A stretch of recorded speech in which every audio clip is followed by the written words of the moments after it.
자, 탄핵은 분명히 부정부패 문제로 한 겁니다. 그래서 전부 다 유승민이고 황장수든 자기들이 개혁보수라 그러고 부패 척결에 무슨 뭐 선구자처럼 행세하고 다녔어요.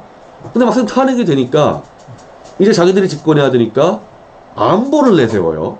그래서 안보를 내세우면서 심지어 안철수와 박지원한테까지도 안보동맹 해달라고 구걸을 하고 다니는데, 아니 안보가 그렇게 중요했으면 박 대통령 그냥 놔뒀으면 되는 거죠. 박 대통령 그 측근들 다 내보내지 않았습니까? 그 비서관 측근들 그 최순실 감옥 갔고, 그 정도 선에서 박 대통령에 경고 주고 그러면 1년 동안 안보는 그런 대로 가는 거 아닙니까? 근데 안보보다 부정부패 척결이 더 중요하다는 논리로 박 대통령 목을 쳐놓고서 그러면 계속 그대로 가야 될 거 아니에요? 부정부패 척결로. 그래서 안철수도 털고 문재인도 털고 다 털어야 될 거 아닙니까? 그 김종인 그자는 경제 수석할 때 돈 2억 현찰 받아가지고 감옥까지 간 자인데 무슨 그런 자가 또 이제 튀어나와가지고 지금 부정부패 척결을 얘기해요.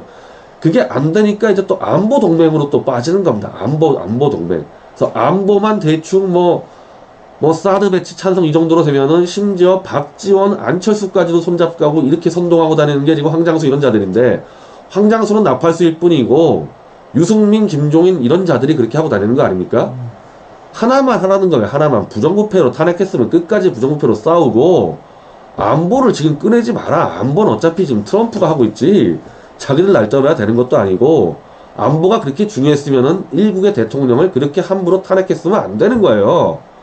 미국이 왜 대통령 함부로 탄핵을 시킵니까? 바로 미국의 안보 문제가 걸려있기 때문에 그런 거거든요. 그래서 이런 기회주의자들하고는 이제 더 상담 안 되고, 대선 마찬가지입니다. 대선. 홍준표가 되든 뭐 지금 누가 되는지 모르겠어요. 홍준표가 되든 누가 되든 저쪽하고 뭐 손잡겠다는 사람들은 그냥 놔두면 돼. 놔두고 뭐 태극기 세력이 후보를 또 낼지 모르겠어요. 만약 김진태 의원이 떨어진다면은 그럼 거기서 그냥 조용히 투표하고, 우리는 뭘 해야 되냐? 이제 어떤 정권이 들어서도 박 대통령을 탄핵한 그 기준을 갖고 모조리 탄핵할 자세를 갖추고 있어야 됩니다. 모조리 탄핵시키고 관련자들 모조리 구속시킬 우리는 대한민국 최고의 부정부패 개혁 세력으로 선대에 나서야 되는 거예요. 안보 동맹 하겠다는 사람 뭘 알아서 하라 그러고, 트럼프 뭘 알아서 하라 그러고, 우리는 안보 걱정할 것도 없어요. 무조건 칼 가지고 다 치러 다니면 됩니다. 그래서 저는 요즘에 이런 생각을 좀 하는데, 촛불 말이에요. 촛불의 전교조나 무슨 민노총 이거 말고 그냥 나온 사람들, 그냥 뉴스 보고 와 씨 이럴 수가 있냐, 어떻게 최순실 다 해먹고 다니냐, 이 불만을 가져서 나온 사람들도 많을 거 아닙니까? 그 사람들이 지금 어떤 생각을 할까?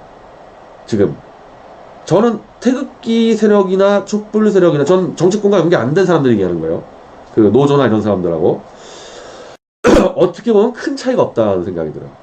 태극기 세력은 뭐였냐면은 최순실 옹호하는 사람 누가 했어요, 태극기 세력에서. 근데 이런 정도 건으로 대통령을 마구잡이로 탄핵시켰을 때는 국가가 정말 위험해진다. 이건 안 된다. 점진적으로 잘못된 부분들은 바꿔나가고 섬세하게 책임자를 가려야지, 퉁으로 대통령까지 날렸다가는 증거 없이 대한민국이 위험해진다. 이 논리였지, 태극기 나오는 일반 국민들을 누가 부정부패를 옹호합니까? 아니 그래야 될 이유가 없지 않습니까? 근데 이제 태극기 세력은요, 그래야 될 이유가 하나도 없습니다. 국가 질서 유지 이런 거 다 저쪽에 뭐 안보 동맹 하겠다는 사람 뭐 다 맡으라 이거야. 우리는 이제 우리가 바로 촛불에 분노해서 촛불 들고 나온 사람들, 분노해서 부정부패, 오히려 거기랑 손잡고 모조리 닥치는 대로 부정부패 관련 놈들 다 칼로 치고 다니면 되는 거예요. 그리고 다음 정권 바로 3개월 안에 탄핵시킬 준비를 하는 겁니다.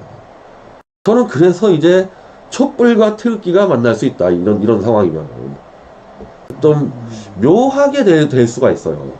제가 요즘에 이제 이 문재인이 많이 걸려들고 있는데, 문재인 아들 문제 지금 가고 있잖아요. JTBC나 이 한겨레 같은 애들만 빼놓고는 문재인 아들의 취업 비리를 다 지금 보도하고 있는데, 댓글 보니까 박 대통령 탄핵을 지지했던 젊은이들이 또 문재인한테 개거품 물고 있습니다. 이거는 계속 제가 볼 때 이어질 겁니다. 이게 지금까지의 지난번 대선 때는 문재인과 박근혜라는 양 이념의 대결이었기 때문에 개인의 이런 문제가 잘 이슈가 안 됐습니다. 문재인 아들 취업 문제 지난번에 이슈 안 됐던 거도 그렇고 실제로 박 대통령의 이런 뭐 최태민 문제가 이슈가 안 됐던 게 이념의 양측 대결이기 때문에 문제가 안 됐는데 이제는 어떻게 보면은 이념적으로 현재 보수가 완전히 사라졌어요. 제도권에서는 현재로서는 그런 상태에서 튀어나왔고 이미 군중들이 칼날의 피맛을 봤기 때문에 누구 하나 걸리면 다 죽는 판이 된 건데 현재 맨 위에 무대에 올라 있는 게 문재인이다. 그래서 문재인 아들 건 아마 박살 날 거고 저는 권양숙 노무현 가족 뇌물도 박살 날 거라고 보고 그리고 530 GP 대한민국 이 청년 병사들의 전사 북한 괴뢰군과 싸우다가 이 전사한 거를 북한 김정일 눈치를 보면서 조작한 사건 사극상으로 이런 것들로 해서 저는 문재인은 5월 9일 안까지 완전히 초토화하고 박살나버릴 거다. 우리 태극기한테도 박살나지만 촛불 든 사람들한테도 박살날 거다. 그래서 지금 현 상황을 보면요 정확하게 프랑스 혁명 때하고 똑같습니다. 이제 국가 질서를 생각하지 않아요. 태극기 국민들이 그래도 국가 질서를 생각했는데 이제 우리도 그거 필요 없습니다. 이젠 닥치는 대로 그냥 닥치고 다 칼질입니다. 그래서 프랑스 혁명 때 순서대로 죽어나갔습니다. 칼을 쓴 순서대로 죽어나갔잖아요. 그래서 이른바 프랑스 왕조를 목을 친 로베스피에르까지 다 죽어버리지 않았습니다. 저는 그 상황으로 지금 가고 있고요. 국내 상황으로 보자면요. 딱 정확히 4.19와 5.16이 한꺼번에 벌어지고 있어요. 4.19와 5.16이 1년 차에 벌어졌는데 제가 볼 땐 이게 한꺼번에 벌어지고 있습니다. 즉 이 국가 지도자를 끌어내립니다. 적폐에서 한다고. 4.19 때 그랬죠. 끌어내려 놨더니 그 다음 세력이 아무 준비가 안 돼가지고 1년간 내각제 운영하다가 완전히 국가가 초토화돼서 그때 박정희 대통령이 5.16으로 집권해가지고 정리하지 않았습니까? 저는 이게 3개월 동안 압축해서 벌어질 수가 있어요. 4.19와 5.16이. 즉 지금 저는 유리한 게 문재인이 유리하다고 보지 않아요. 문재인이 이제 무대 위에 올라서가지고 박 대통령 당한 거 10배 이상 당하는 수가 있습니다.